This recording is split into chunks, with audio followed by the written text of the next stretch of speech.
Supta Baddha Konāsana without support, without the bolster actually, with the support of the wall and blankets, but no bolster. So for achy backs, this is the way to do it. I have mentioned in previous videos in my regular Supta Baddha Konāsana video, the standard supported with the bolster, I mentioned that there's a way of doing it also with without. So here we go with the wall.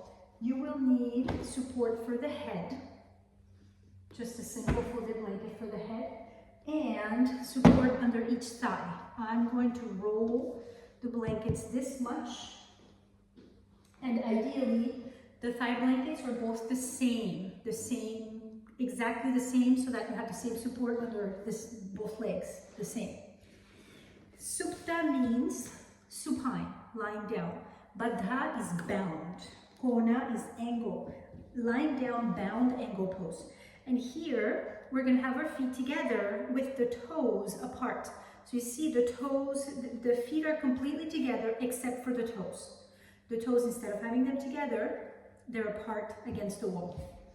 So with aligning myself, placing the balls of the feet completely together, the toes open, so it's a stretch for the toes, and the heels aligned with the balls of the feet, and my pubis aligned with my feet, with my heels. And move close enough to the wall, but not too close. It depends on your flexibility, and you'll have to see how much support you need under your legs. You want to feel comfortable, so not too little and not too much. And then supporting both the shins and femurs, the shins and thigh bones. Now, I make sure that my head blanket will not end up under my upper back, only under my head. I move the buttocks flesh away from the low back. So it's I move the buttocks flesh in the direction of the feet, but I lift the chest at the same time. I lift the chest without overarching the back. And then I come onto my elbows, and again, I move the buttocks flesh away from the low back, and I lie down without letting the spine collapse. I maintain a lift of the chest, and I place these blankets far enough into the legs so that I feel absolutely supported, but not too much. So see how much support you really need, not to over support, not to under support. Having placed the blankets well, use your hands to lift your head and see.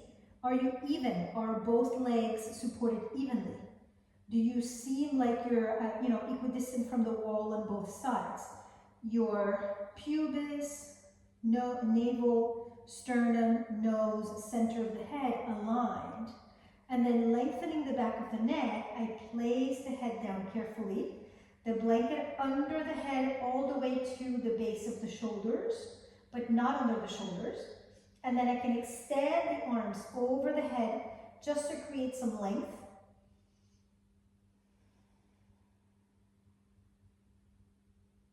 The eyes are open and quiet. Arms long, sides of the body long. Feel the verticality in the pose. Then crossing the elbows, holding the elbow points, letting the forearms rest on the head blanket.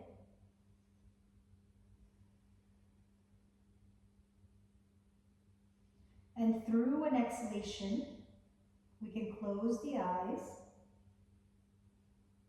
change the cross of the elbows, tongue relaxed, jaw relaxed, facial muscles relaxed. And then we're going to bring the arms back in the direction of the legs. Interlace the fingers and rest your hands on your navel.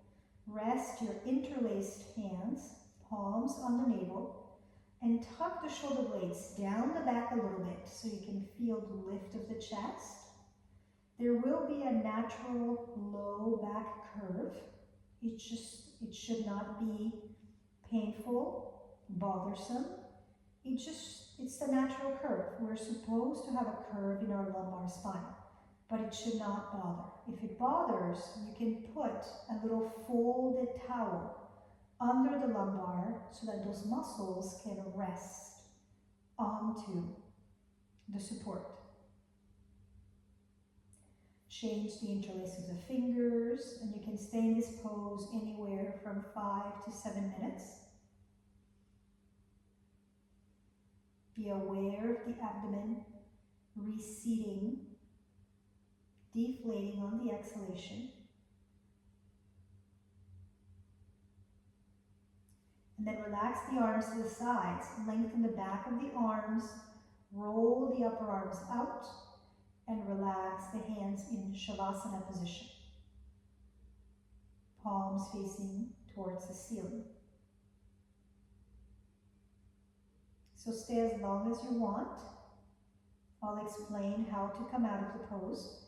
So on a normal inhalation, open your eyes, and keeping your elbows down on the floor, use the help of the hands. So pressing the elbows down, to use the help of the hands to bring the knees together. So the groins don't have to do the work to bring the knees together.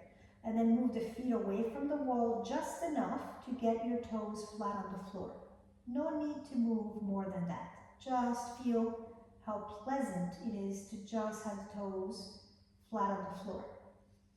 Remove the blanket that was there under your right thigh. Move it out of the way so you can roll to the right without having something there that's bothering, and try to not pick up your head when you roll to the right. So rolling to the right without picking up the head, gaze quiet, and then pressing the left hand down and the right hand to help you sit up. And then just sit for a moment, stretching your legs out, just with the feet flat against the wall, spread the toes, the legs straight so that everything comes back to the center line. So here we are in a pose called Dandasana. And that's it. So that's how to do Supta Baddha Konāsana, supine bound ankle pose for sensitive backs that are not very happy when lying over the bolster. So when you do the practice videos, I believe it's in week 5, that I introduce Supta Baddha Konāsana, or week 6, I think it's week 5 actually. Then you can do this instead of doing it over the bolster if the bolster is bothersome. Happy practice.